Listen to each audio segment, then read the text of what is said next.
감사합니다. 우리 늘아씨 하트 제 따라하겠습니다. 하나님, 나의 심장을 시선합니다. 자, 옆에 보고요. 아이 컨택 하고요. 예수 그리스도 심장을 축복합니다. 반대편 보고요. 예수 그리스도 심장을 축복합니다. 감사합니다. 이달의 말씀 바뀌었습니다. 제 따라하겠습니다. 근신하라 깨어라. 너희 대적 마귀가 우는 사자같이 두루 다니며 삼킬 자를 찾나니 너희는 믿음을 굳건하게 하여 그를 대적하라. 베드로전서 5장 8절에서 9절 상반절 말씀. 제가 혹여 이게 누가 상반절 하반절이 뭐예요? 이렇게 묻는 분들이 있더라고요. 이스라엘 사람들이 글 쓰는 방식은 내 마음은 호수요, 그러면 너의 마음은 푸른 바다다, 이러면 이렇게 맞춰서 써요. 요 앞부분은 상반절이라고 요 뒷부분은 하반절이라고 그래요. 그래서 1절인데도 문장이 이렇게 길어요. 그래서 그 중에서 앞을 가져왔다는 이야기예요. 하반절은 뒤를 가져왔다는 이야기예요. 저는 이렇게 여러분이 설명하면 눈이 막 반짝반짝해서 들을 줄 알았습니다. 별 관심이 없다는 것을 들으면서. 자, 그 다음에 우리의 선포 제 따라하겠습니다. 내 영혼아 근신하라. 내 영혼아 깨어라. 절망을 주는 마귀를 예수 이름으로 대적할지라. 낙심을 주는 마귀를 예수 이름으로 대적할지라. 성령 하나님 나에게 소망의 성령으로 충만하게 하옵소서. 희망의 성령으로 충만하게 하옵소서. 예수님의 이름으로 기도합니다. 아멘. 반드시 여러분의 선포대로 될 줄 믿습니다. 지금 마귀를 제가 선포에 대한 이야기를 하겠습니다. 마귀를 대적하라 이랬을 때 이제 안 믿는 사람들은 마귀가 어디 있어? 뭐 이럴 수 있어요. 근데 우리는 하나님도 믿고 천국도 믿고 하나님 반대편에 있는 사탄 마귀도 우리는 인정합니다. 그리고 여러분의 인생에 슬픔을 겪을 때 슬픈 것 하나님이 주신 감정이에요. 너무 슬퍼. 저거 뭐지? 상처 때문인가? 근데 너무 슬픈데 죽어버리고 싶어. 그러면 병원 가야 되잖아요. 병원에서는 뭐 호르몬의 영향, 뭐 망상, 뭐 이런 거, 공황장애 이런 이야기를 하는 것이고, 교회에서는 그건 영적인 문제일 수도 있다. 꼭 영적인 문제가 아닐 수도 있지만 영적인 문제일 수 있고, 어쩌면 악한 것들이 당신에게 절망과 슬픔을 너무 많이 줘서 당신 스스로 무너지도록 만들 수 있다. 우리 기독교는 그렇게 해석을 하는 거예요. 그러니까 사단이 지금 이제 우리가 올 한 해 남았지 않습니까? 이제 한 달 남았는데 사단이 여러분에게 절망과 슬픔과 심지어 극도로 불안함을 주면서 올 한 해 망했어, 끝났어, 올 한 해 망했는데 내년에 희망이 있겠는가, 그런 마음을 여러분에게 준다면 이 마음에 대해서 여러분이 생각을 돌려서 대적할 필요가 있는 거죠. 특히 이게 정상적인 생각치고는 너무 극도로 밀려오면 어쩌면 악한 것들이, 사단이 나를 몰아서 스스로 모든 걸 포기하게 만들 수 있다. 그러면 하나님이 이야기하시는 거예요. 그를 대적하라. 그러니까 10월 한 달 동안 이 말씀을 선포할 때마다 하나님 나에게 어둠을 주는 것, 절망을 주는 것, 그리고 끝났다고 말하는 것들을 대적할 수 있는 힘을 주시옵소서. 오늘 말씀에 대해서 제가 간단한 설명을 붙여놨습니다. 민수기 20장 1절에 13절에서요. 보세요. 가데스라는 지명은 성경에서 두 군데 나옵니다. 바란 광야의 가데스와 신광야의 가데스입니다. 민수기 20장은 신광야의 가데스에서 있었던 사건입니다. 이스라엘 사람들이 식민지로 430년간 있었던 이집트에서 모세의 인도로 탈출한 지 40년이 되었습니다. 이제 곧 요단강을 건너 하나님이 주시겠다고 약속한 땅 가나안으로 들어가게 됩니다. 그런데 마실 물이 없습니다. 갈증으로 고통을 겪고 있는 상황입니다. 고난이 닥치면 늘 그랬던 것처럼 이스라엘 사람들은 마음속에 숨겨두었던 원망과 불평을 쏟아냅니다. 모세는 하나님 명령대로 지팡이로 반석을 칩니다. 그리고 초자연적으로 반석에서 대량의 물이 쏟아져 나옵니다. 그 덕분에 목마름의 문제가 해결됩니다. 이스라엘 사람들이 광야 나와서 40년 동안 돌아다녔어요. 그런데 광야라는 것이 결국 비가 오지 않는 곳이고 물이 없는 곳이에요. 그런데 그곳에서 이 사람들이 200만이 되는 사람들이 마실 물이 없는 거예요. 그래서 원망합니다. 그때 하나님이 모세와 아론은 원망하는 이스라엘 백성들의 그 원망을 들으면서 하나님 앞에 무릎을 꿇어요. 하나님이 반석을 쳐라 이러죠. 반석을 한 번만 치라 그랬는데 모세가 화가 나서 2번을 칩니다. 근데 놀라운 건 거기서 물이 나오고 그것이 이스라엘 백성들이 다 마시고 목마름을 해결합니다. 그런데 그 사건을 통해서 하나님에 대해서 우리가 좀 묵상하려고 합니다. 자, 1. 큰일에 적었습니다. 회중이 물이 없으므로. 그 밑에요. 광야에서 마실 물이 없습니다. 불타는 사막에서 갈증을 겪는다면 어떻게 되겠습니까? 이스라엘 백성들에게 어려움이 닥쳤습니다. 고난이 닥쳤습니다. 이제 그들은 어떻게 반응할까요? 우리는 봤습니다. 어떻게 반응합니까? 투덜거리고 원망하고 그리고 모세하고 아론한테 달려가서 우리 죽겠다 그러는 거예요. 이게 이제 이스라엘 모습이죠. 그냥 이스라엘 사람들은 저랬구나 이렇게 가면 안 됩니다. 이스라엘 사람도 하나님을 믿는 사람들이었고 우리도 하나님을 믿는 사람들입니다. 우리는 고난과 고통 가운데 우리는 어떻게 반응하는가? 여러분은 어떻게 반응하는가? 나는 어떻게 반응하는가? 이 질문을 해봐야 되는 거죠. 그 밑에요. 착각하시면 안 됩니다. 이 땅에서 삶은 하나님의 위로와 은혜가 넘치게 있음에도 불구하고 불완전하며 어둠이 따르는 것이 우리 인생의 운명입니다. 옛날에 부흥에 참석하면 제한테 선배쯤 되는 분들은 부흥회를 하면 이런 이야기를 하셨어요. 여러분 하나님과 통하십시오. 신통하십시오. 아마 반드시 하나님이 여러분과 인과관계가 막힌 걸 푸셔서 인통하십니다. 신통하면 인통하고 인통하면 돈을 얻을 수 있는 길이 열립니다. 그래서 물통하게 됩니다. 그리고 신통하고 인통하고 물통하면 만사가 형통하는 겁니다. 뭐 이러면서 이제 노래도 막 불러요. 신통하면 인통하고 뭐 하도 오래전에 들어서 뭐 인통하면 물통하고 만사가 뭐 형통이다 통통통 뭐 이러면서 노래 부르시는 분들 계셨어요. 예. 그러니까 예수 믿으면 다 잘 된다고 그러는 거죠. 다 잘 된다고. 그 말 듣고 예수 믿은 거잖아요. 제가 어떤 분 만나니까 그 언니가 백혈병에 걸려서 너무 힘들었는데 하나님의 기적적으로 기도하면서 하나님 능력으로 나았대요. 제가 자세히 못 물어봤는데 하나님 능력으로 나았다 그래요. 그러면 그런 일들이 있으면 우리가 하잖아요. 되는구나. 예수 믿으면 다 되는구나. 다 피는구나. 근데 이제 예수 믿는 여러분들 30년씩 믿은 여러분들은 그거 아닌데 이렇게 생각이 들어요. 그러니까 전도할 때 예수만 믿어. 다 돼. 하나님 믿으면 다 복받아. 그게 문제가 있다는 거예요. 창세기 8장 22절에 있습니다. 여러분 읽으십시오. 시작.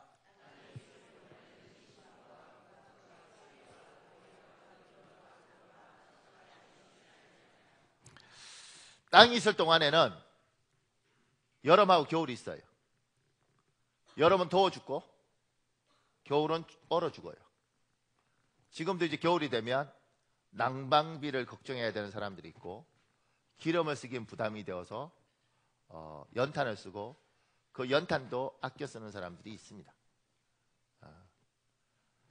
대부분 특히 영통은 좀 부유한 사람들이 많이 산다 그래서 좀 여유가 있어 보이지만 지금도 어려운 사람은 극도 어렵습니다. 여러분 지금 축복상자 이야기했잖아요. 축복상자 이렇게 해서 목장마다 거기에 한 10만 원어치 정도 이것저것 담아서 또 살 한 가마 해서 살 한 가마인가요? 이렇게 하여튼 20kg인가요? 뭐 하여튼 그거 해서 우리가 동사무소 갖다 주면 그거 받으러 오시는 분들이 있습니다. 그러면 조그만 이렇게 뭐죠? 이렇게 뭐 캐리어 들고 이렇게 해서 오시거든요. 어떤 분은 그거 줘도 그 끌 힘이 없어서 못 들고 가는 분들도 있어요. 굉장히 어렵습니다. 원래는 이제 우리가 목표했던 건 뭐냐면 동사무소하고 연결해서 우리가 그걸 직접 그 집에 다 갖다 주는 거였어요. 근데 문제가 뭐냐면 실제로 갖다 주려고 가보니까 그 사람들이 집을 오픈하는 것이 너무 그분들이 자존심이 상하시는 거예요. 그래서 우리가 직접 갖다 주지 않고 동사무소에 주면 그분들이 동사무소에서 와서 가져가세요. 예. 근데 그것도요, 힘들어서 막 이렇게 하면서 들고 가시는 분들이 있어요. 그러니까 생각보다 굉장히 어려운 사람들이 많습니다. 근데 이 땅은 그런 겁니다. 하나님이 이 땅이 있을 동안은 여름도 있고 겨울도 있다는 거죠. 그 인도에서 선교하는 제 아는 목사님인데 그분이 그러더라고요. 인도의 날씨는 세 날씨가 있다고. 더운 날, 아주 더운 날, 미쳐버리도록 더운 날. 그러니까 이 세 날씨가 있어서 이 가운데 사는 거예요. 얼마나 힘들겠어요. 그러니까 뭐 에어컨을 틀든 말든 이 땅은 그렇다는 겁니다. 그러니까 이걸 잊어버리는 경우 있어요. 그러니까 예수를 믿는데도 불구하고 예수 믿으면 여름과 겨울이 없을 거라고 믿고, 예수 믿으면 밤과 낮이 없을 거라고 믿는 것 자체가 잘못된 거예요. 예수를 믿어도 밤이 옵니다. 저녁에 어둠이 옵니다. 예수를 믿어도 추운 겨울이 옵니다. 제가 그 밑에 이렇게 적었습니다. 오해하시면 안 됩니다. 이 땅에서의 삶은 불완전하며 어려움도 많이 따르지만 하나님의 은혜가 넘치기 때문에 살아볼 만한 곳입니다. 삶에 대한 부정적인 생각, 절망적인 사고는 사탄이 주는 것입니다. 마귀가 주는 거예요. 생각과 싸워 이기십시오. 이련의 삼국유사, 우리가 모두가 이제 학교 다닐 때 배우지 않습니까? 삼국유사에 이런 내용이 있습니다. 제가 읽으면서 참 굉장히 마음이 아팠는데, 나지 마라, 어떤 시체를 보고 이야기하는 거예요. 나지 마라, 죽는 것이 고통이라. 죽지 마라, 나는 것이 고통이라. 사복, 사람이에요. 사복은 말했다. 말이 너무 길다. 원효대사가 이를 고쳐 말했다. 사는 것도 죽는 것도 고통이니라. 두 사람이 상여를 맺고 활리산 동쪽 기슭을 갔다. 이렇게 겨울도 있고 여름도 있고 낮도 있고 밤도 있으니까 이 세상 사람들이 이야기하는 거죠. 나지 마라, 죽는 것이 고통이다. 죽지 마라, 나는 것이 고통이다. 굉장히 아프죠. 제가 이 책을 언제 읽었는지 잘 모르겠는데 이거 읽고 굉장히 힘들다 그날. 그 유명한 원효대사가 사는 것도 죽는 것도 고통이니라. 이게 불교 법칙이지만 참 아프죠. 이 문화 속에 여러분과 제가 살면 에이 더러운 세상 확 빨리 죽어버려야지 이런 이야기 할 수 있어요. 이래 더러운 세상 술이라도 안 먹으면 무슨 재미로 살겠냐. 술 먹고 이러다가 그냥 죽으면 그냥 확 끝나는 거지.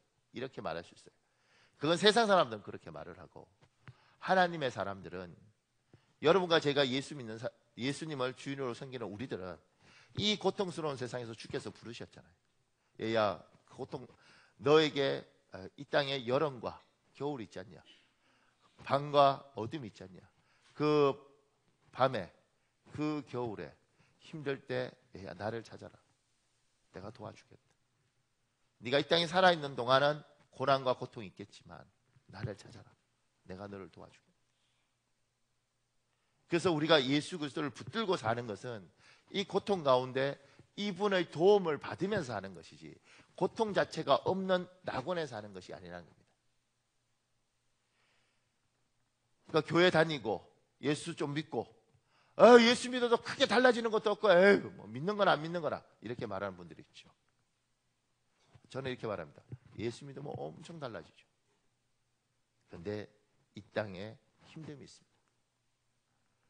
제 친구 목사 사모님이 되셨어요. 아주 똑똑한 사람인데 왜 사모님이 되냐고 제가 물었을 때 그분이 그랬어요. 청년으로 찬양을 하는데 너무 은혜가 넘치더래요. 이렇게 은혜가 넘치다니.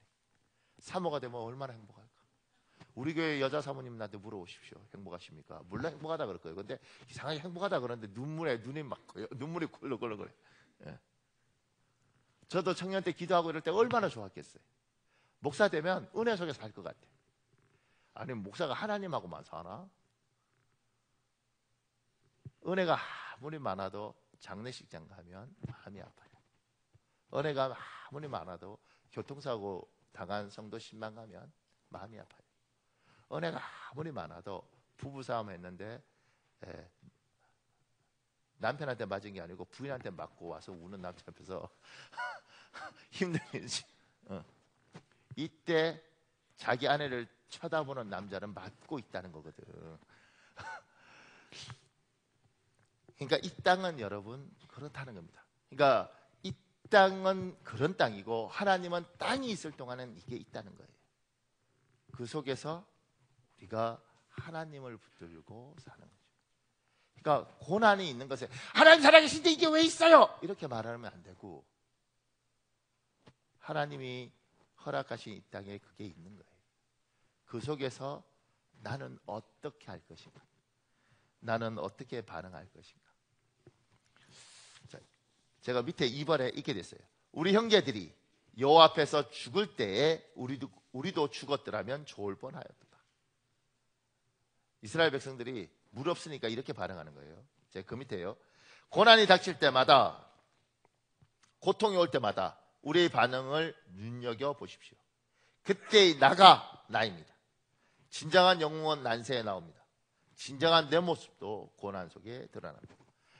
지금 이 자리에 예배 드리는 우리는 다 믿음이 좋아 보여요. 하나님 신뢰하는 것 같아요. 그런데 고난이 오면, 고통이 오면, 어려움이 오면 그때 여러분과 내 안에 뭐가 들었는지 나옵니다. 부부 사이도 서로 사랑한다 그래. 근데 언제 알아요? 남편이 직장에서 정리되고 먹고 살 것이 없을 때, 그 가운데 애가 아프면 그때 남편의 모습과 부인의 모습 속에서 정말 사랑하는지 안 사랑하는지가 나오는 거예요. 내 아내가 건강할 땐 괜찮은데 내 아내가 병들고 그리고 집에서 시름시름 알아 누워있을 때 그때 아는 거예요. 내가 내 아내를 사랑하는지 안 사랑하는지.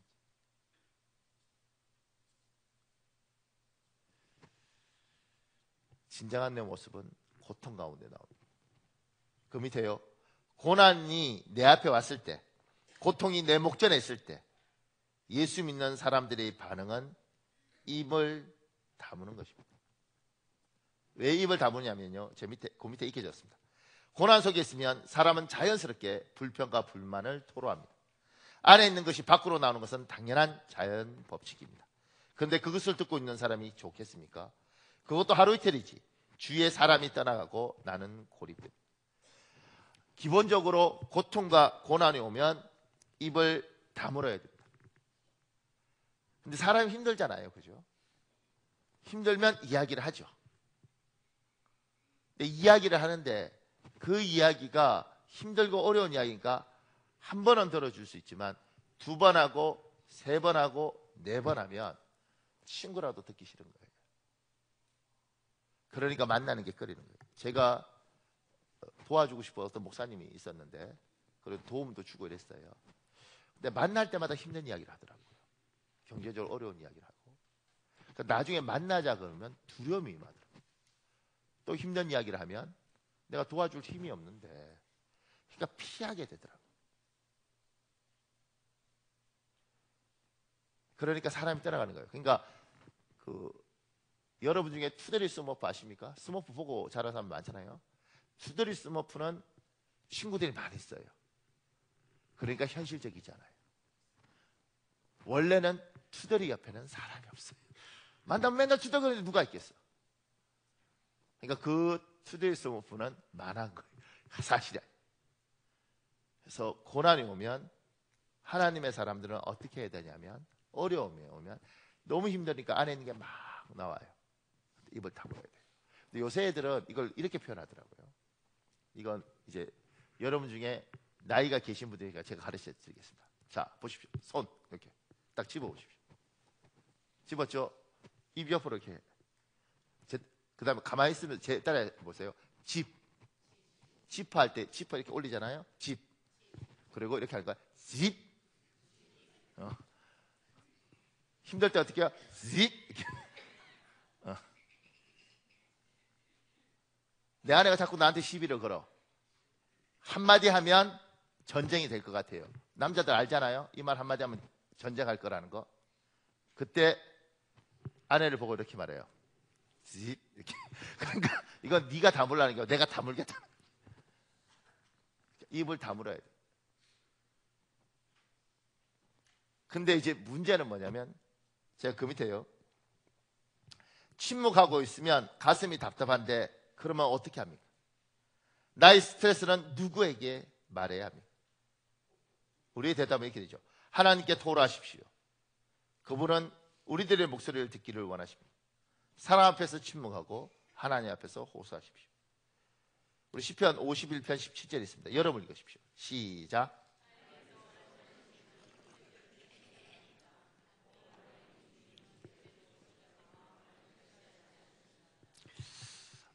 제가 아는 어떤 목사님이 너무 힘든 거예요, 인생이. 그래서 자기 친구, 집사인데 자기 친구 집사에게, 같은 교회에 있는 게 아니죠. 자기 친구 집사에게 전화를 하는 거예요. 전화해서 나 친구니까 난 너무 힘들어. 막 이야기하는. 친구가 처음에는 이제 들어준 거죠. 아유 목사님, 그런데 집사니까. 또 안 믿을 때부터 친구였어요. 그러니까 나중에 이 집사가 듣기 너무 힘들잖아요. 왜냐하면 목사가 하소연하고 집사가 그걸 들어주는데 얼마나 힘들겠어요. 그래서 이 집사님 그랬더니 그만하라고 목사님, 나도 힘들다고. 그래. 근데 친구잖아요. 이 목사님 나도 힘들다고, 내가 더 힘들다고. 목사님은 하나님께 아니 나도 힘들어 죽겠다고. 그리고 이제 전화한다는 거예요. 제가 그 이야기를 이렇게 듣고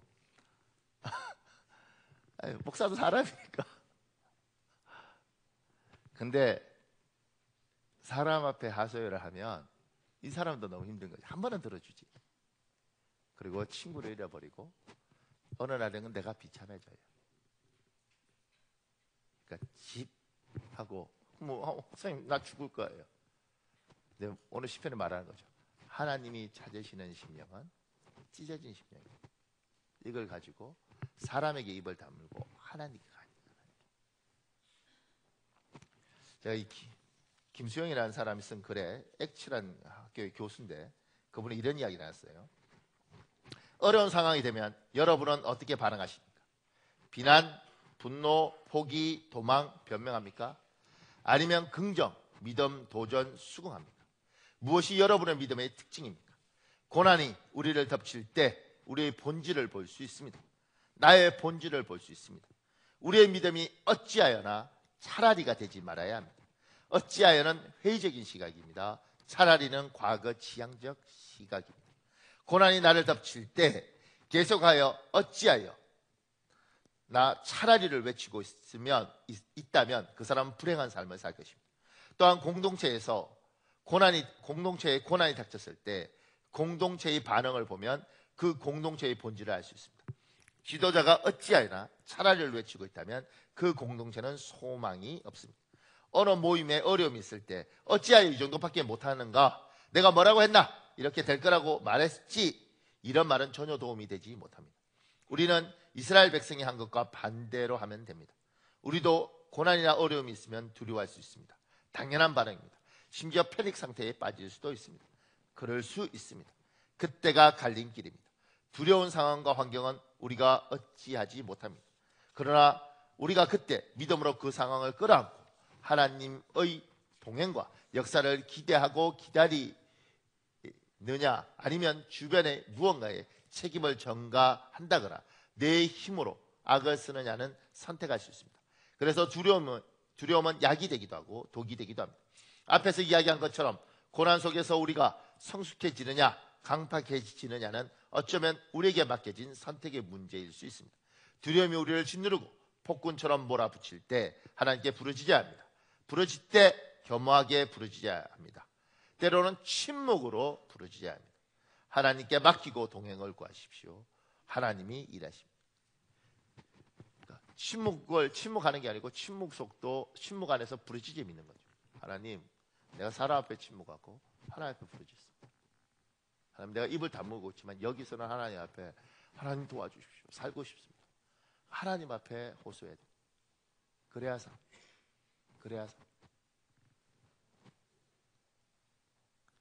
그 밑에요. 고난을 확대 재생산, 증폭시키는 말하는 성향을 출생 때부터 가지고 태어난 사람들이 있습니다. 내가 그런 기질의 사람이라면 기도하셔야 됩니다. 주님, 나의 속성을 나쁜 방향이 아니라 복된 방향으로 사용하여 주옵소서. 태어날 때부터 언어적인 자질이 있고 어떤 일이 있으면 이걸 확대 포장하는 사람들, 그 재질을 타고난 사람이 있습니다. 이게 어떤 사람이냐 이런 거죠. 저 집 뭐 부부싸움 했다며, 저 집 부부싸움 했지 그거 6.25 때 난리는 난리도 아니에요, 이렇게 말하는 사람도 있어요. 그렇게 말하는 사람도 있죠. 그러니까 이걸 이렇게, 그러니까 타고난 기질이 그렇습니다.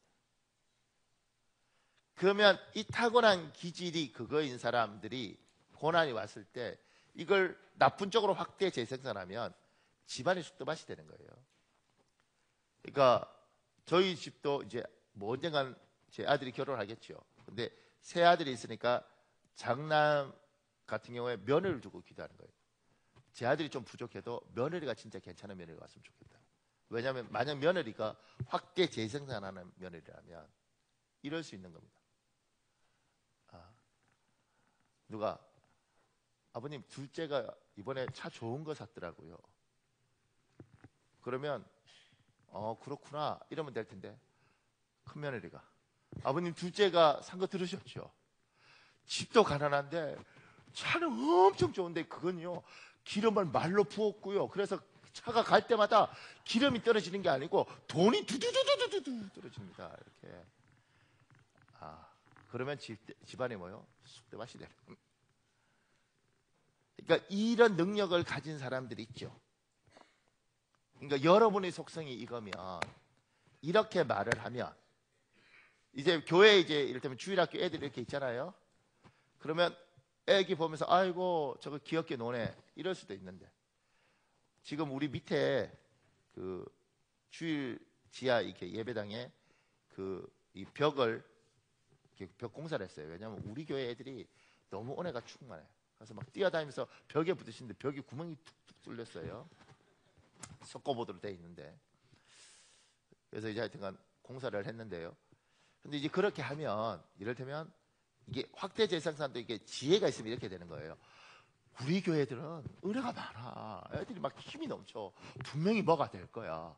교회 벽이 이렇게 툭툭 구멍 난 거 봐봐. 쟤들은 정말 뭔가 할 거야. 이렇게 반응하는 사람이 있고, 우리 애들은요 망나니들이에요. 그냥 교회를 그냥 쑥대밭으로 만들어놔서 벽이란 벽은 다 뚫어놨네. 뭐 이렇게 가면. 근데 이게 이제 타고난 속성이잖아요. 타고난 내 속성을 내가 잘 보고 이걸 컨트롤해야 된다. 근데 이제 고난과 어려움이 왔을 때 이스라엘 백성들의 속성 중에 광야 40년 동안 고생하고도 하는 말이 뭐냐면, 그때 우리 친구들 죽을 때 나도 죽었으면 좋겠어요. 어차피 목말라 죽는 거, 이렇게 하는 거예요. 제가 마음이 아픈 거죠. 하나님 앞에 그 고생을 하고 그 훈련을 40년 동안 받고 나서도 속성이 안 고쳐지는 거예요. 그럼 어떻게 해요? 제가 마음 아픈 건 고생해야죠. 고생해야 되는 거예요. 그러니까 여러분 기도하셔야 됩니다. 하나님, 내가 태어난 기질이 이렇게 어떤 일이 있으면 이렇게 포장하고 이런 능력이 있으면, 그러니까 말의 언어적인 능력이 있죠. 이런 능력이 있으면 하나님 이걸 사람을 살리고 선한 데 쓰게 하시고, 이걸 통해서 사람을 또는 어떤 상황을 악화하는 쪽으로 쓰임받지 않게 해주십시오. 굉장히 중요한 겁니다. 3번에 이렇게 적었습니다. 모세와 아론이 회중 앞을 떠나 회막문에 이르러 엎드리며, 이스라엘 백성들이 모세와 아론한테 지도자에게 죽겠다 그러니까 이들이 어떻게 하느냐면 하나님 앞에 무릎을 꿇는 거예요. 그래서 밑에 이렇게 적었습니다. 고난이 닥쳐왔을 때 모세와 아론은 사람들과 거리를 두었습니다. 그리고 회막문에 엎드렸습니다. 하나님 앞에 기도한 것입니다.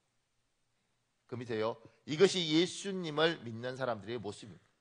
고난 앞에서 하나님이 원하시는 제대로 된 반응입니다. 고난이 오면, 어려움이 오면 하나님의 사람들은 입을 다물어야 돼요. 그리고 어떻게 해요? 하나님 앞에 무릎을 꿇는 거예요. 이제 제가 자란 모교회는 안산에 있어요. 그리고 1998년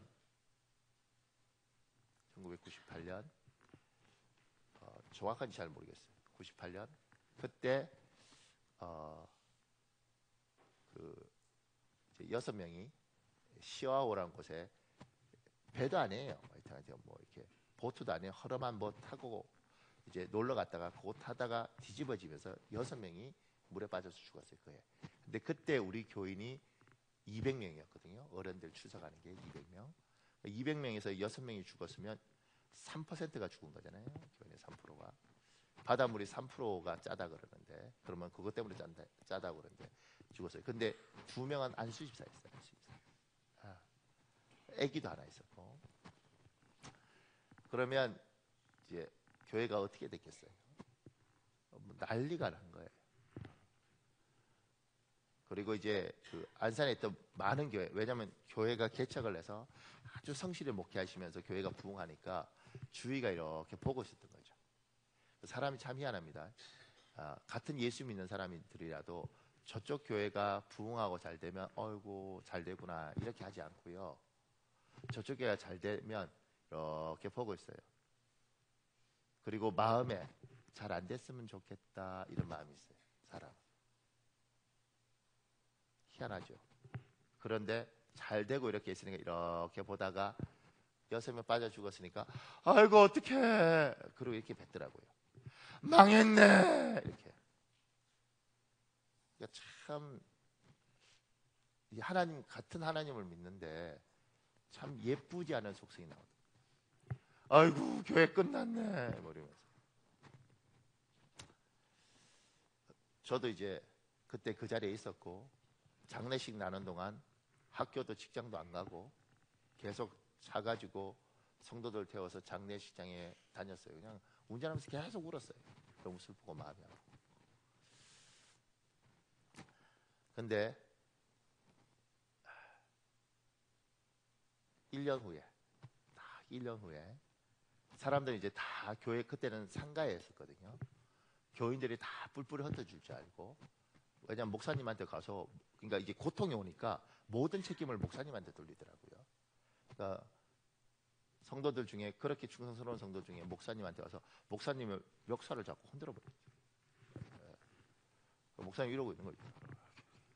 못 들어가겠어요. 원망할 때가 거기밖에 없는 거예요. 그렇게 막 흔들고. 그런데 딱 1년 후에요. 1년 후에 추도 예배를 하잖아요. 우리는 추도 예배를 하는데 유가족들이 다 교회에 있었거든요. 유가족들이 다 까만 양복하고 까만 옷을 입고 추도 예배를 드리는 거예요. 그러면 1년 전에 뭐 중직들이 6명이 빠져 죽었으니까 이게 초상집이 돼야 되잖아요. 그죠? 사람들이 다 그렇게 생각했다. 근데 놀라운 장면이 뭐냐면 분위기가 완전 전쟁에서 승리한 사람들처럼 추도 예배를 드리는 거예요. 그러면서 그 속에 이런 거 있었어요. 우리 이겼어. 우리 교회 안 깨졌어. 니들 다 우리 예수 버리고 떠났지 거라고 말했지만 우리 하나님 붙들고 이겼어. 이게 있더라고요. 그래서 이제 안산에 있는 많은 목사님들이 궁금한 거예요. 저런 일을 겪어본 것도 없고 겪지도 못하는데 저 목사는 어떻게 이겼을까? 저 목사. 저도 이제 저한테는 스승이니까 정말 어떻게 이기셨을까? 나중에 이야기하시는 거예요. 제자니까. 그냥 강대상에서 울었대. 머릿속에는 생각이 안 들고 그냥 인생이 눈물밖에 없는데 사람 앞에 울면, 누구 붙잡고 울면 초라해지니까 하나님 앞에 울었대. 그래서 제가 이야기하는 거예요. 사람 앞에 울지 말고 하나님 앞에 울어라. 사람 앞에 울면 초라해지는데 하나님 앞에 울면 위로해 주신다. 그래서 울었대. 근데 이제 그 표현을 나중에 그렇게 하시더라고요. 1년을 그렇게 계속 우니까 여기가 이렇게 물러 터지더라고요. 이렇게. 그리고 저렇게 대단한 교회가 되어버렸어요. 고난이 오면 어떡하는가? 하나님의 사람은 예배당에 와서 하나님 앞에 무릎을 꿇고 하나님 앞에 우는 거예요. 이건 몸에 배어야 돼요. 그러니까 지나가다 와서 하나님 어떻게 해요? 하나님밖에 없어요. 그래야 하나님의 사람은 살아요. 사람 붙들고 하소연하는 순간 비참해져요. 그래서 제가 밑에 이렇게 적었습니다. 고난이 닥쳐왔을 때 하나님 앞에 무릎을 꿇으면 하나님이 결코 나를 부끄럽게 하지 않으십니다. 내 뜻대로 되지 않더라도 기뻐하십시오. 하나님이 가장 좋은 것들로 채워주십니다. 제가 여기서 이제 찬송을 하나 하자고 홍 목사님한테 제가 부탁을 했죠. 찬송가 348장. 이게 찬송가 제목이 마귀들과 싸울지라 이거예요. 그러니까 여러분, 사단은 존재합니다. 마귀는 존재합니다. 목사님 이렇게 하는 사람들 있죠. 여러분, 생각보다 본 사람 많습니다. 목사님, 제가 태국에서 강의하면서요, 태국의 그 신학생들 강의하면서 그 100% 타이족들이고, 그 태국도 등록금 비싸더라고요. 다 대학 나온 사람들이었어요. 자기 직장 가지고 목회하는 사람들인데, 그 사람들 일주일 동안 제가 강의하면서요, 제가 이제 영적 전쟁에 관한 강의를 했어요. 우리가 말할 때 이렇게 영적 전쟁 이러니까 이러지만 영어로 spiritual war 이러면 굉장히 중요한 과목이에요.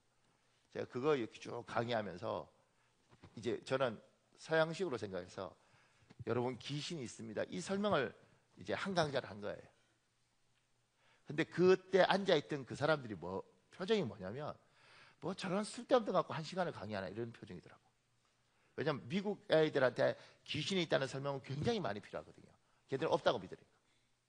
근데 여기는 그 설명하는 제가 현지를 너무 몰랐던 거죠. 나중에 보니까 그기는 늘 보고 살두구만요. 옛날 우리나라가 괜히 무당 갖고 푸닥거리 한 게 아니에요. 왜냐하면 과학이 발달된 곳에서는 귀신은 과학이라는 이름으로 숨어버리지만, 그쪽에서는 그 사람들은 자다가도 보고 걷다가도 보고 이렇게 하는 거예요. 그러니까 당연히 있는 거더라고. 당연히 있는 걸 여러분 이건 있습니다, 여러분 꼭 믿으셔야 됩니다, 이렇게 하니까 그 친구들이 얼마나 한심하게 받겠어요.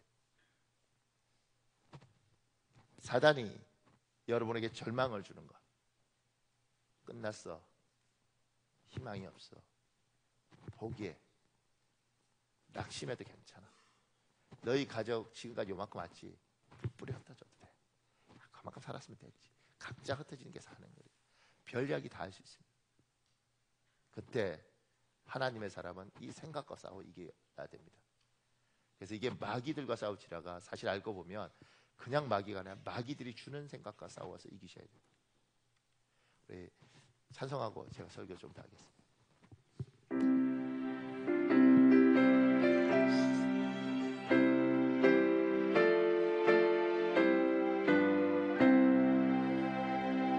마귀들과 싸울지라 죄악 벗은 형제여, 담대하게 싸울지라 정의 약한 적명과 심판날과 멸망의 날, 내가 섰는 눈앞에 곧 다가오리라. 영광 영광 할렐루야, 영광 영광 할렐루야, 영광 영광 할렐루야. 곧 승리하리라. 아멘. 사랑하는 여러분, 여러분 앞에 오는 절망적인 생각들을 반드시 대적하시길 예수님 이름으로 축복합니다. 제가 병원 신방을 간 적이 있었는데 정말 곧 죽는다는 거예요. 근데 제가 이제 그분한테 이런 이야기를 했습니다. 제가 보기에 자기도 죽는다고 생각하는 것 같아요. 그분한테 사십시오. 당신 아내를 위해서 살고 어린 딸을 위해서 살고 당신을 위해서 울고 있는 어머니를 위해서 사십시오. 당신이 포기하면 하나님도 포기합니다. 사십시오. 다리를 쩔뚝거려야도 살고 내가 그 병이 잘 모르니까 오줌 주머니를 차고 평생을 살더라도 살겠다고 결단하십시오. 그러면 하나님이 살려줄 겁니다. 그러니까 이제 뭐 환자 앞에서 그렇게 이야기하니까 사실 나도 굉장히 힘들더라고요. 근데 나중에 문자가 왔어요. 목사님, 살고 싶습니다. 근데 참 진지하더라고요. 목사님, 살고 싶습니다. 그러니까 포기하면 죽는 거예요. 사단은 그걸 넣는 거예요. 끝났다. 너희 부부 끝났다. 이 남편 끝났다. 너희 아이 끝났다. 그 생각과 싸워 이겨야 돼.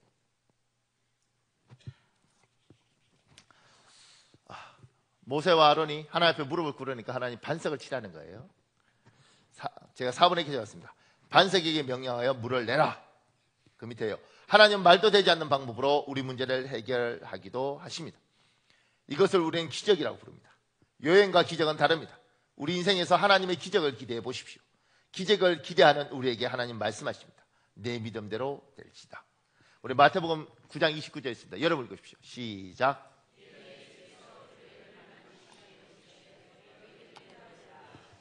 아멘.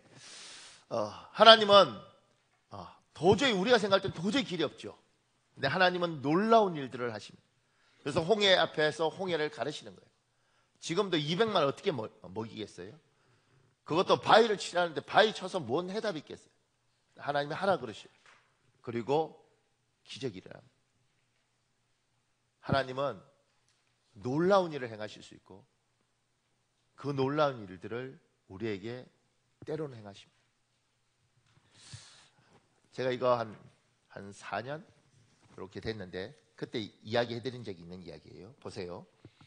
우리의 외모는 하나님께서 우리 각자를 위해 직접 빚어주신 하나님의 선물입니다. 지금 유럽 성악계에 혜성처럼 떠오르는 한국 여성이 있습니다. 그 자매님은 단역이나 조역을 거치지 않고 처음부터 푸치니의 오페라 나비 부인의 주인공으로 발탁되었습니다. 자매님이 데뷔 이후 오스트리아와 독일의 일부 신문이 나비 부인이 본래 동양 여인인 것에 착안 이제야 비로소 나비 부인을 찾았다고 보도하기도 했습니다.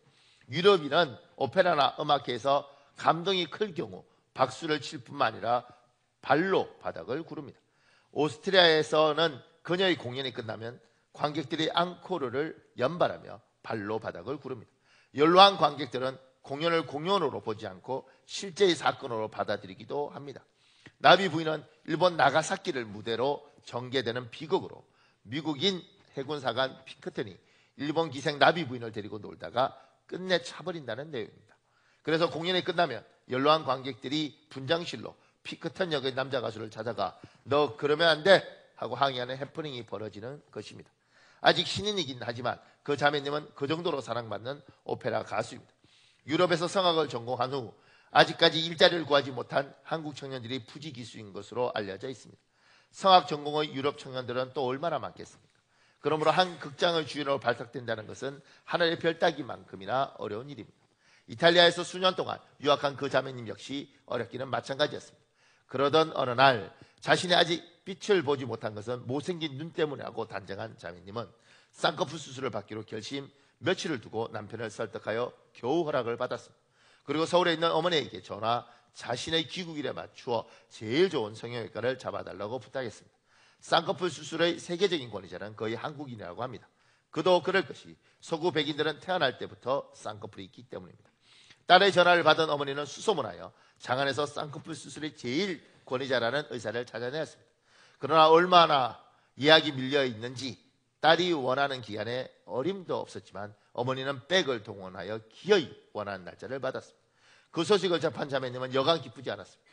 그런데 바로 그 주간 주일 예배 시간에 목사님의 설교 내용이 유별났습니다. 왜 주어진 것에 감사하지 않습니까? 왜 여자들이 멀쩡한 눈에 쌍꺼풀 수술을 받습니까? 쌍꺼풀 수술을 받고 이 다음에 죽어서 하늘나라에 갔는데 하나님께서 너 누구냐? 난 내게 쌍꺼풀을 준 적이 없는데 대체 넌 누구냐? 이렇게 물으시면 어쩌시렵니까? 오늘날 한국 크리스천의 성경 공부 열기는 세계에서 그 유래를 찾아보기 어려울 정도입니다. 그러나 목사를 포함한 한국 크리스천의 문제는 성경 공부를 즐기기만 할 뿐 배운 것을 자신의 삶에 적용하지 않는다는 것입니다. 그러나 자매님은 다소 유치하게 들릴 수 있는 그 설교를 자신의 문제로 자신을 향한 주님의 음성으로 받아들였습니다. 그는 곧 서울 어머니에게 전화, 쌍꺼풀 수술을 받지 않겠다고 말했습니다. 그 말에 어머니가 화를 내었습니다. 얼마나 어렵게 받은 수술 날짜인데 아느냐며 계획대로 할 것을 독촉했습니다.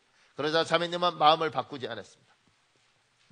그 대신 수술 예약일과 겹쳐있던 소규모 콩쿠르에 참가했고 거기에서 뜻밖의 대상을 수상했습니다. 놀랍게도 그 현장에 앉아있던 독일의 한 극장장에 의해 자매님은 그 자리에서 전격적으로 나비 부인에 발탁되었습니다. 조용 경험도 없는 사람이 하루아침에 주연을 하려니 얼마나 힘들었겠습니까? 하루는 자매님이 극장장에게 자기처럼 서툰 사람을 왜 주연으로 뽑았는지 이유를 물었습니다. 극장장의 대답은 당신의 눈 때문에 한 것이었습니다. 극중 나비 부인은 일본 여성이지만 일본인들의 가창력은 한국인에 비해 현격하게 떨어진다고 합니다. 혹 가창력을 지녔다 해도 유럽에 진출한 일본 성악인 중에 쌍꺼풀 수술을 받지 않은 여성이 없기에 일본 여성을 무대 위에 올려놓으면 유럽 관객이 보기에는 일본인으로 느껴지지 않는다고 합니다. 따라서 충분한 가창력을 지니고서도 쌍꺼풀이 없는 동양 여자라는 것이 자신을 발탁한 배경이라는 것이었습니다. 쌍꺼풀 수술을 받았던들 결코 일어날 수 없는 일이었습니다. 그 사실을 알고 난 이후 자매님은 무대 위에서 단순히 나비 부인을 노래하는 것이 아닙니다. 자매님은 주어진 배역을 통해 하나님을 찬양하고 있습니다. 하나님께서 내게 주신 나의 외모를 통해 당신의 비전을 이루어 가십니다.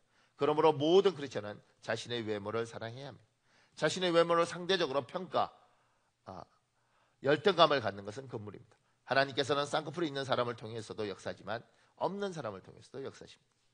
쌍꺼풀이 없다거나 키가 작다는 것이 하나님의 실패를 의미하는 것은 결코 아닙니다. 우리의 외모는 우리를 가장 잘 아시는 하나님께서 우리 각자에게 주신 하나님의 은총입니다. 이거 쌍꺼풀 수술 없는 사람들 쌍꺼풀 없는 사람들 은혜 많이 되지 않습니까? 제가 아는 어떤 집사님 딸이 모델인데 제가 굉장히 기대했어요. 뭐 슈퍼 모델인가 그러더라고요. 근데 딸의 얼굴을 보는데 제가 볼 때 약간 마음 아프게 생겼더라고. 죄송합니다. 여기 표현이 그렇습니다. 마음 많이 아프게 생겼더라고. 뾰족뾰족하고 진짜 쌍꺼풀도 없고. 근데 이 친구는 슈퍼 모델인데 이게 한국에서 활동을 하지 않고 프랑스 이런 데서 활동하더라고. 근데 이제 그 아버지가 제가 이거 읽어줄 때 저한테 찾아서 그래요. 목사님 이거 우리 딸 이야기 같다고.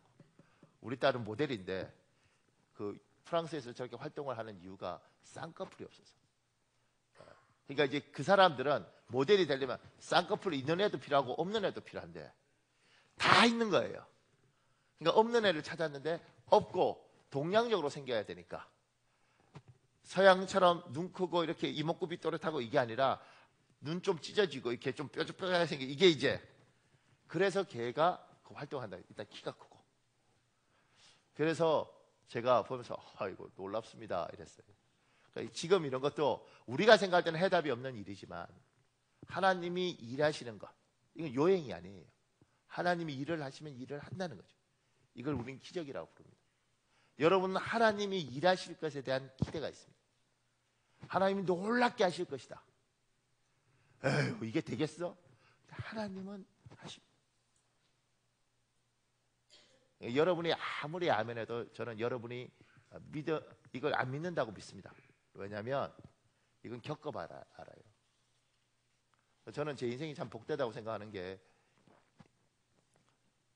제가 늘 하나님 제가 3천만 원만 주시면 제가 미국 유학 갈 텐데 정말 하나님 3천만 원만 주시면 근데 누가 주겠어요? 누가?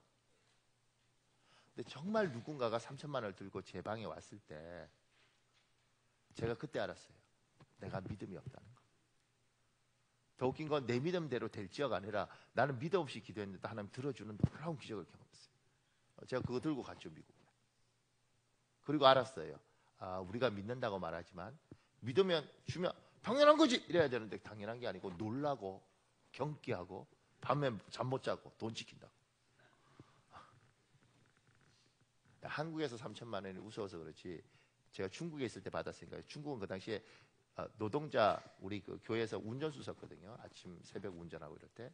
그리고 낮에도 운전 계속하고. 걔가 10만 원, 10만 원. 1년에 120만 원. 10년 일하면 1200만 원. 20년 일하면 2,400만 원. 그러니까 그 돈이 이제 이 사람 거의 30년 일인 거죠. 왜냐면 중국 돈을 그렇게 받았으니까. 그러니까 30년지 자기 월급을 저 집이 갖고 있는데 털로 안 오겠어요. 밤새 못 자는 거예요. 근데 그걸 받으면서 그걸 알게 되더라고요.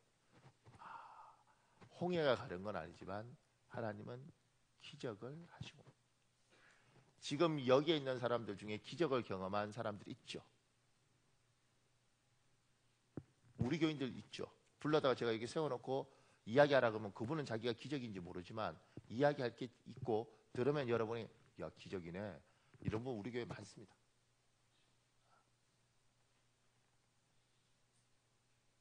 참 재밌는 건 많습니다 이러는데 나는 너무 감사한데 본인들도 누구 이야기지?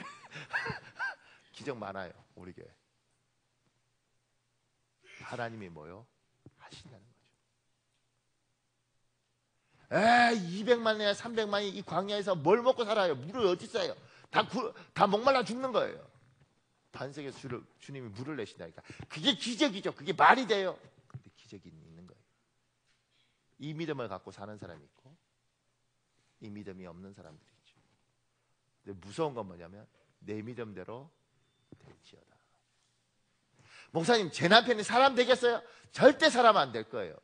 여러분이 이렇게 말할 때 주께서 네 믿음대로 될지어다. 박살 나는 거예요. 그러니까 내 마음에는 의심이 있더라도 주님 이 남자가 반드시 변해서 지금 내가 고생하는 내 눈물을 닦아줄 줄 믿습니다. 주님 이 아이가 반드시 변해서 하나님 반드시 내가 흘린 기도에 대해서 응답할 줄 믿습니다.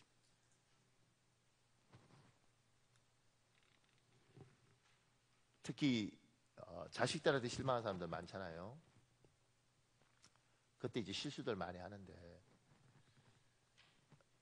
저는 청소년 사역을 하면서 정말 험한 놈들을 상대했어요. 얼마나 험하냐면 교회 승합차 몰고 차량 운행 가는데 이 중학교 놈이 그 차 앞에 승합차 앞에 이게 시동 걸리는데 그 앞에 들어 누워버리는 거죠. 차 밑에. 그러니까 이게 실수로라도 잘못 밟으면 이렇게 넘어가는 거예요. 근데 얘가 누워서 이야기하는 거예요. 뭐라고 하는지 아세요? 용돈 주세요. 내가 지 부모냐고. 주세요 용돈. 아니면 밀고 가세요. 우리가 그렇게 생각하죠. 저게 사람 되겠나. 저도 그렇게 생각했어요. 중학교 3학년짜리가 여자한테 자고 병이 걸렸대. 성병이. 그때 처음 알았어요. 임질이 뭔지 매덕이 뭔지. 얘가 임질이라는 거 걸렸어요. 병원 신방을 갔는데 기도 안 쳐. 중학교 3학년짜리가 여자하고 자서 성병이 걸려서 누워있는데 아버지한테 속였어요. 왜냐면 아버지가 알면 때려 죽일 것 같으니까. 엄마가 나한테 나도 신방 가서 뭐라고 기도하겠어요. 주여 성병을 고치시오 이런 것도 아니잖아. 이게 사람 되겠나. 그런데요 걔들 다 지금 결혼하고 대학 가고 직장 가지고 그리고 살고 있습니다. 그리고 저한테 이렇게 말을 하는 거예요. 목사님 제가 그때 미쳤는가 봐요. 그때 알게 되는 거죠. 내가 이때 분노하면서 얘를 네가 사람 되겠어요? 네 같은 인간이 되겠어? 이러면 반드시 후회하게 되더라고요. 그래서 함부로 말하면 안 되는 거예요. 하나님이 여러분과 제 인생에 놀라운 기적을 행해 주시길 예수님 이름으로 축복합니다. 제가 그 밑에요. 근데 모세가 지팡이로 쳐라 그래요. 근데 5번에 그의 지팡이로 반석을 2번 쳐요. 이게 뭐냐면 하나님이 치라 그러잖아요. 그러니까 주여 우리에게 물 주십시오. 그리고 딱 치면 돼요. 하나님이 시켰으니까. 근데 모세가 어떤 실수를 하냐면 너희 하나님 앞에 이렇게 했지. 하나님 물 준다. 에이 자식들아. 어? 이렇게 한 거예요. 분노한 거죠. 자기는 하나님 앞에 서서 분노했는데 하나님 뭐라고 이야기하시냐면 얘 너 안 되겠다. 밑에요. 예수 믿는 사람들의 성품적 특징은 온유함입니다. 마태복음 5장 5절에 있습니다. 여러분 읽으십시오. 시작. 우리 교회도 온유함을 요구합니다. 제가 밑에 창대교회도 온유한 교회입니다. 그리고 더 온유한 교회가 되어야 합니다. 제가 목자 교육할 때 쓰려고 쓴 글 중에 이런 내용이 있습니다. 창대교회는 좋은 성품의 사람이 모여서 더 좋은 성품의 사람들로 자라가는 교회입니다.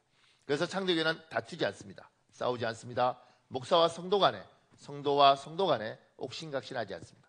기신자와 새신자 간에, 창대교인과 동네 사람 간에 아웅다웅하지 않습니다. 남편과 아내 간에, 부모와 자녀 간에 투닥투닥하지 않습니다. 창대교회는 온유한 교회입니다. 하나님의 성품이 온유한 겁니다. 그러니까 기본적으로 어떻게든 싸우지 않으려고 노력을 해야 되고 다투지 않으려고 노력해야 됩니다. 모세는 분노를 표출해버렸어요. 인간인가 그럴 수 있는데 하나님이 아쉽다. 제가 그 밑에요. 온유한 것은 우유부단한 것이 아닙니다. 가르칠 것을 제대로 가르쳐야 합니다. 감정을 빼고 바른 것을 가르치면 됩니다. 디모데후서 2장 25절에 있습니다. 여러분 읽으십시오. 시작.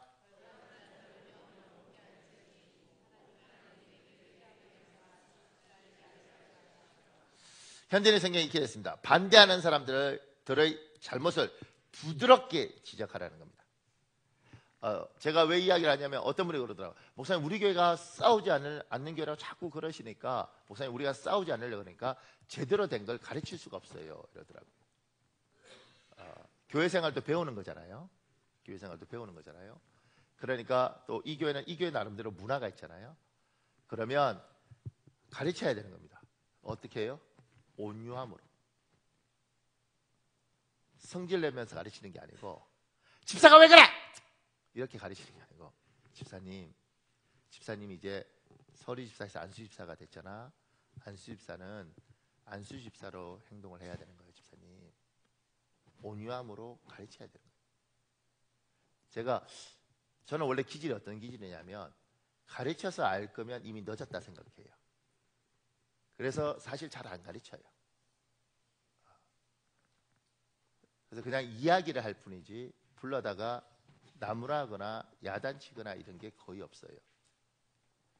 지금 이제 이번에 제가 회개를 많이 하고 우리 부목사님한테 이야기했어요. 목사님 내가 지금까지 이 긴 세월 동안 한 번도 목사님 왜 그래?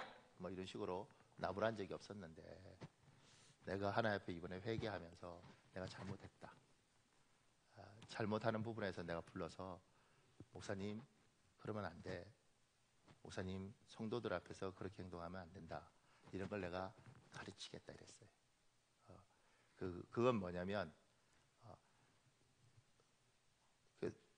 스스로 다 깨달을 수 있으면 어른이라고 생각했는데 말해주지 않으면 모르는 게 많더라고요. 저도 그 부분에서 말해주면 아니면 모르니까 이건 가르쳐야 된다. 그러니까 우리 아이들도 그런 거죠. 그게 뭔지 몰라요. 그럼 여러분 가르쳐야 되는 거죠. 어떻게 가르치냐면 온유함으로. 근데 엄마들이 온유함으로 가르쳐요? 너 왜 그래? 아주 미쳐버리겠네! 뭐 이러면서 그리고 그렇게만 하면 괜찮다. 그게 한마디 더 해요. 하여튼 간에 아이고 김씨성들은 다 똑같아요. 뭐 이렇게 해갖고 남편까지 그냥. 그런데 그런 부분에서 우리가 감정을 빼고 설명하는 거죠. 아이한테도 얘야 네가 중학교 2학년인 건 내가 아는데 그리고 호르몬 때문에 여러 가지 어려운 건 아는데 그래도 어른한테는 그렇게 행동 안 했으면 좋겠다. 그 자율권을 줘야 됩니다. 하고 안 하고는 네가 결정하는 거지만 이건 잘못된 거다. 근데 이제 아버지들 중에 이렇게 특전사 출신, 해병대 출신 이런 분들은 이게 에너지가 너무 넘치잖아요. 그러니까 애가 뭐 잘못하면 이거예요. 너 어른들한테 그런 식으로 말하지 말라 그랬지. 이 자식이 이게 이러는 순간 이 분노와 감정, 온유함이 없잖아요. 이게 그대로 아이한테는 옳고 그런 거 아무것도 없어요. 내 아버지가 나를 이렇게 비참하게 만들었다. 이것만 남는 거예요. 그러니까 아버지들이 뭘 할 때 왜냐하면 하나님 주신 권위가 여러분에게 있습니다. 아버지의 권위는 부모가 돼서 아이가 태어나자마자 이미 여러분에게 하나님이 천부적으로 주신 권위예요. 이 권위를 가지고 아이가 인정을 안 하는 것 같지만 절대적인 권위를 가지고 있기 때문에 이거 가지고 이 자식이 이렇게 하는 순간 이 아이는 마음이 그리고 심령이 상하게 돼 있습니다. 그래서 여러분의 권위를 잘 쓰셔야 됩니다. 반드시 잘못을 지적할 때는 제대로 된 상황에서 제대로 된 환경에서 아이한테 설명을 해야 됩니다. 설명하셔야 됩니다. 그리고 가르치셔야 됩니다. 분명하게. 근데 이게 이제 제가 보니까 안 믿는 아버지들은 술 한잔 먹고 가르치더군요. 내가 그러면 이러니까 애가 미치는 거지.